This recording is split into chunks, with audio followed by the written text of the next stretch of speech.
IPL 2024 58వ మ్యాచ్లో PBKS మీద RCB జట్లు తలపడబోతున్నాయి. అండ్ ఈ మ్యాచ్ని అయితే ఈరోజు ధర్మశాల వేదికగా ఆడబోతున్నారు. సో ఈ మ్యాచ్లో అయితే విజయం అనేది రెండు జట్లకు చాలా ఇంపార్టెంట్.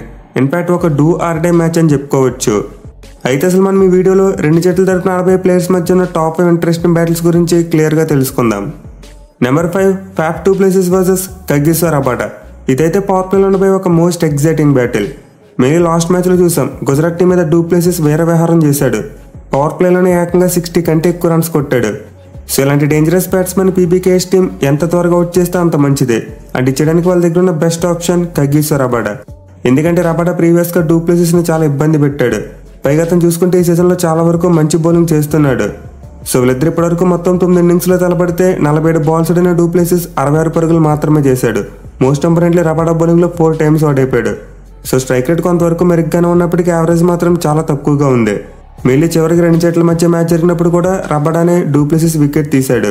దీంతో డెఫినెట్లీ మరోసారి ఇద్దరు ప్లేయర్స్ మధ్య మనం ఒక మంచి బ్యాటిల్ని ఎక్స్పెక్ట్ చేయవచ్చు. Number 4 Shashank Singh versus Karan Sharma.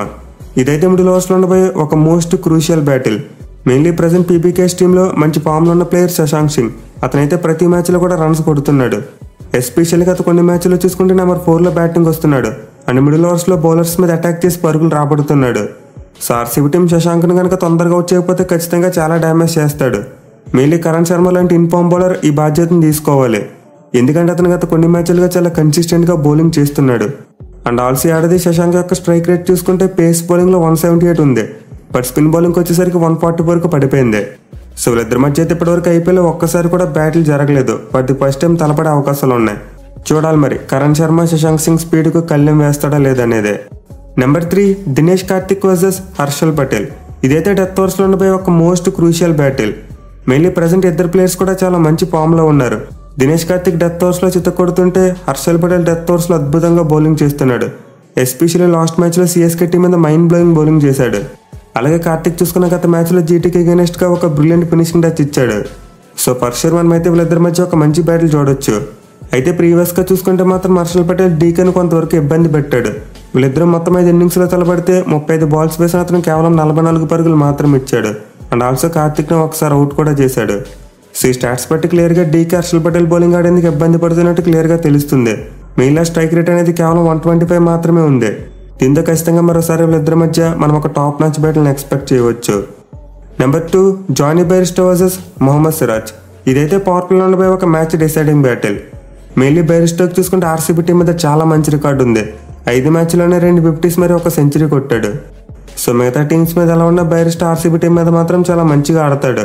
పైగా ఆర్సీబీ పవర్ ప్లే బౌలర్ అయిన సిరాజ్ మీద అతనికి చాలా మంచి రికార్డు ఉంది. సో ప్రజెంట్ అయితే సిరాజ్ సెకండ్ హాఫ్లో చాలా మంచిగా బౌలింగ్ చేస్తున్నాడు. మెయిన్లో ఒక మ్యాచ్లో రెస్ట్ తీసుకుని వచ్చిన తర్వాత తిరిగి తన రిథంను అందుకున్నాడు. కానీ ఈ మ్యాచ్లో అతనికి బైర్స్టో ఆపడం కొంతవరకు కష్టమైన పని. ఎందుకంటే వీళ్ళిద్దరు ఇప్పటివరకు తలపడ్డ 3 ఇన్నింగ్స్లో 25 బాల్స్ ఆడిన అతను ఏకంగా 54 పరుగులు చేశాడు. అండ్ ఆల్సో ఒక్కసారి మాత్రమే సిరాజ్ బౌలింగ్లో అవుట్ అయ్యాడు. సో యావరేజ్ చూసుకున్న స్ట్రైక్ రేట్ చూసుకున్నా చాలా ఎక్కువగా ఉన్నాయి. ఎస్పెషల్లీ స్ట్రైక్ రేట్ 216 ఉంది. దీంతో ఖచ్చితంగా మరోసారి బైర్స్టో సిరాజ్ని అటాక్ చేయాలని చూస్తాడు. బట్ అదర్ ఫార్మాట్స్లో చూసుకుంటే మాత్రం సిరాజ్ బైర్స్టోని చాలా డామినేట్ చేశాడు. టెస్ట్లో 4 సార్లు అవుట్ చేశాడు. అలాగే వన్డేలో ఒకసారి అవుట్ చేశాడు. దీంతో డెఫినెట్లీ మనం ఇద్దరు అగ్రెసివ్ ప్లేయర్స్ మధ్య ఒక ఫైరీ బ్యాటిల్ చూసే అవకాశాలు ఉన్నాయి. Number 1 Virat Kohli versus Rahul Chahar. ఇదైతే మ్యాచ్లో ఉండబోయే the most interesting battle. Mainly present Virat Kohli చాలా మంచి ఫామ్లో ఉన్నాడు. సేమ్ యాజ్ రాహుల్ చహర్ కూడా గత కొన్ని మ్యాచ్లో చాలా కన్సిస్టెంట్గా బౌలింగ్ చేస్తున్నాడు.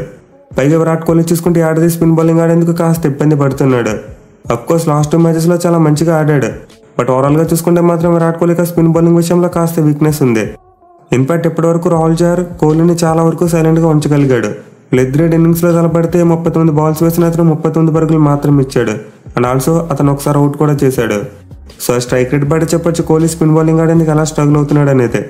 ఇన్ఫాక్ట్ మరో స్పిన్నర్ బ్రార్ మీద కూడా అతనికి మంచి రికార్డు లేదు. అతని బౌలింగ్లో 6 ఇన్నింగ్స్లో 2 టైమ్స్ అవుట్ అయ్యాడు. అండ్ ఆల్సో అతని బౌలింగ్లో కూడా కోహ్లీ స్ట్రైక్ రేట్ కేవలం 112గా మాత్రమే ఉంది. ఈవెన్ వాళ్ళిద్దరితో పాటు రబాడా మ్యాచ్ చూసుకున్న కోహ్లీకి అంత మంచి రికార్డు లేదు. అతని బౌలింగ్లో 13 ఇన్నింగ్స్లో 4 సార్లు అవుట్ అయ్యాడు. అండ్ రబాడాకి అగైనెస్ట్గా కూడా అతని స్ట్రైక్ రేట్ కేవలం 106గా మాత్రమే ఉంది. సో ఫస్ట్ ముగ్గురు పీబీకేఎస్ బౌలర్స్ ఖచ్చితంగా మరోసారి కోహ్లీని డామినేట్ చేయాలని చూస్తారు. చూడాలి మరి కింగ్ కోహ్లీ వీళ్ళందరికీ ఎలాంటి సమాధానం ఇస్తాడని అయితే. సివికేఎస్ పీబీకేఎస్ మరి ఆర్సీబీ జట్ల మధ్య రాబోయే మ్యాచ్లో ఉన్న టాప్ ఇంట్రెస్టింగ్ బ్యాటిల్స్. మరి వీటిలో మీరు ఏ బ్యాటిల్ కోసం మోస్ట్ ఎగ్జైటింగ్గా వెయిట్ చేస్తున్నారు కింద కామెంట్ చేయండి. Thank you for watching. Have a nice day.